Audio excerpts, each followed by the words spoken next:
So you're on YouTube looking for a video on jazz improvisation, and you clicked on this one. While most videos are going to talk to you about scales and note choices, this one has a really cool tip that just might help your phrasing and your rhythm in swing.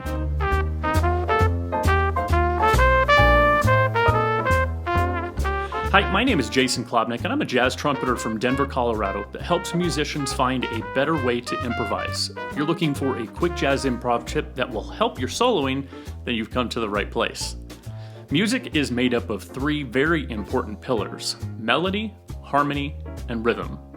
The education side of things puts a lot of emphasis on harmony, like chords and scales. And if you're lucky, you'll get some info on melody and rhythm. The one that gets the least love is rhythm. This is because it's tricky to grade, let alone teach.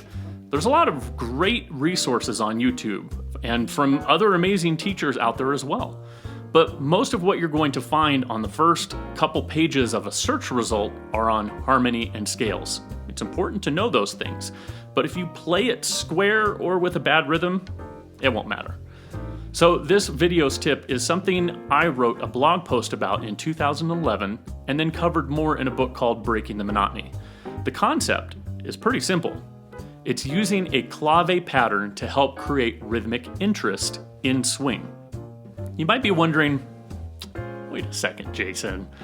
Clave is a pattern used in Latin music. How can I use that in swing? And that's an excellent question. Clave and its various patterns of 2+3 or 3+2, like the son clave and the rumba clave, is a huge part of Latin rhythms. However, we can use those same patterns in swing. There are countless YouTube videos of drummers showing how they work on their swing by playing their drum kit alongside a clave pattern. As improvisers, we can utilize the same concept. It's great to have connected and flowing eighth note lines in our solos, but we need to create rhythmic interest as well. The clave has a perfect blend of syncopation with accents on the beat. There are interviews where Dizzy Gillespie talked about filling his head with rhythm, and all types. We're going to do the same with a 2-bar pattern clave while we improvise. The first one is the 3+2 son clave. Bop, bop, bop, bop, bop. The next is the 2+3 son clave. Bop, bop, bop, bop, bop. There's also the 3+2 and the 2+3 rumba clave. Which one should you use? If this is new to you, just pick one that's the easiest to memorize and start there.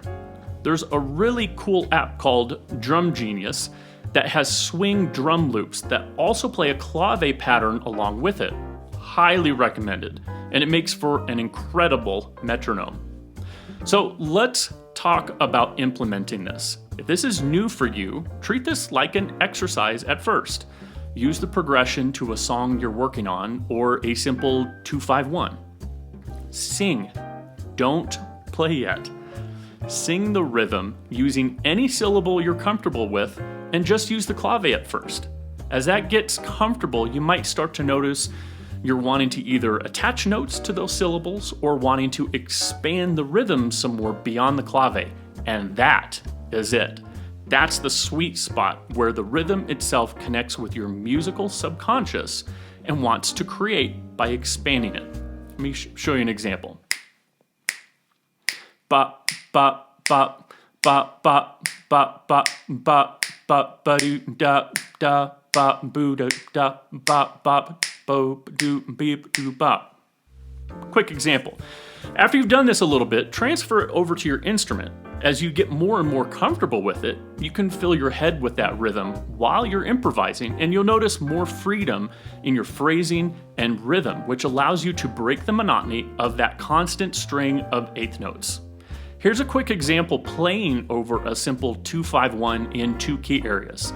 There's some space for you to try it out too.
I hope you've enjoyed this video and that it has added value or benefit to your playing in some way.